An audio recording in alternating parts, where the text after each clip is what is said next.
I do need to know who Sarah was. What was she like? She was a trendsetter. People were drawn to her.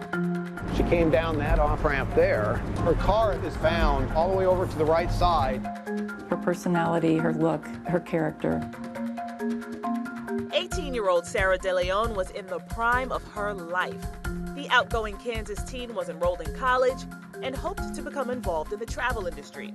She was a loving daughter and sister, and 6 months into her relationship with her boyfriend, things were becoming serious. But none of her potential was ever realized when in 1989, she was killed. Her body's found by railroad tracks, and she's been stabbed multiple times. It's a killing that remains unsolved, but has gotten renewed attention by someone experienced in solving cold cases, investigator Paul Holes. During the course of my career, I was helping law enforcement agencies in the Bay Area to try to solve their unsolved cases. And I come from a background where I started out as a forensic scientist, worked as a crime scene investigator, and then ultimately became a cold case investigator. So when I go after unsolved cases, I bring all those skill sets to the table. 50 rapes, 12 murders. Holes came to prominence with the 2018 arrest of a suspect in a case that spanned decades, the Golden State Killer. I got a lot of media attention as a result of the Golden State Killer case and the novel approach that was used to solve that case, this forensic genetic genealogy approach. That led to his new Oxygen show, The DNA of Murder with Paul Holes. The DNA of Murder with Paul Holes is me going across the nation, doing what I used to do when I was an active investigator. I'm meeting with law enforcement, giving me access to their case files, their crime scene photos, their forensic testing results, and then I proceed to do an active investigation to see if I can find something that will help advance the case with the ultimate goal of solving the case. This is so isolated in here. They have familiarity with this location. Let's say a fender vehicle bumps into the rear of her. Sarah pulls over. Does she get out of the car? Holes and his partner on the Sarah DeLeon case, Yolanda McClary, learned as much about Sarah as possible. She was a sweetheart. Holes says that information is important to understand how she died.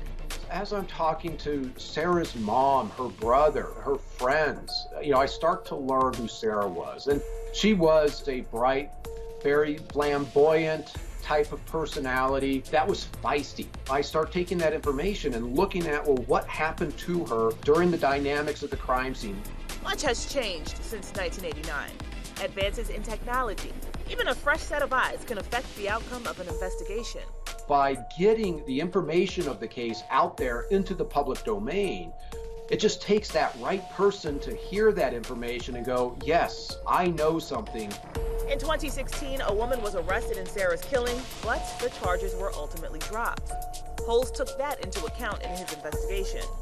Our ultimate goal is really to help Kansas City, Kansas PD solve this case. And part of this assistance is being able to get information about the facts of this case out there. Revisiting cases like Sarah's is important to Holes, who wants to put a spotlight on the victim and the importance of giving their loved ones answers. Some of these cases are decades old, and many people out there may have never even heard of these cases. So the first time they hear about this case, they're not necessarily realizing how long the victims' families have lived with this loss of their loved one. This is something these victims' families think about day in and day out. I was 17 when she got murdered. I pull up to her complex and all these cop cars are there. So I walk up to the door. There was so many people there, and they told me to sit down. And they said that Sarah had been killed. And that whole day, I can picture in my head like it was yesterday, and it just never goes away.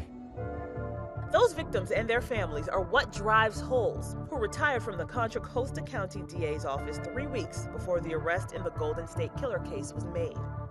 it was a natural thing for me to want to continue to do what I'm good at, what I'm passionate about. And unfortunately, I've been given that platform to do that with the DNA of Murder show. I've become very invested emotionally in all of these cases, but each of them, as I've dug into them, the actual story aspect of the case has become that much more intriguing. So each episode, I think the viewers will be fascinated just to hear about the case, to learn about the case, but they'll also be sympathetic to who the victim was and how the victims' families are struggling to this day to finally get an answer. This is InsideEdition.com.